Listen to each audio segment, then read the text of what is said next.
Federal investigation agency FIA نے Karachi airport پر کارروائی کرتے ہوئے جعلی سفری دستاویزات پر سفر کرنے والے مسافر کو گرفتار کر لیا۔ ترجمان FIA کے مطابق امیگریشن حکام نے کراچی ایئرپورٹ پر کارروائی کرکے جعلی سفری دستاویزات پر بیرون ملک جانے کی کوشش ناکام بنا کر ملزم محمد عثمان کو گرفتار کر لیا۔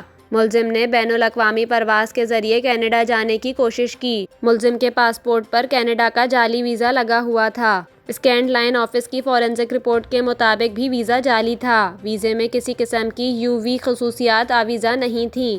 ابتدائی تفتیش کے مطابق ملزم نے شیخوپورہ کے ایجنٹ سے کینیڈا جانے کا معاہدہ کیا۔ ملزم نے نواز نامی ایجنٹ سے 1 کروڑ 5 لاکھ روپے میں کینیڈا جانے کا معاہدہ کیا۔ ملزم پنجاب پولیس کا ملازم اور وومن انکلیو گجرانوالہ میں بطور کانسٹیبل تعینات ہے۔ ملزم کو ایجنٹ کی نشاندہی اور مزید قانونی کارروائی کے لیے anti human trafficking circle Karachi منتقل کر دیا گیا ہے۔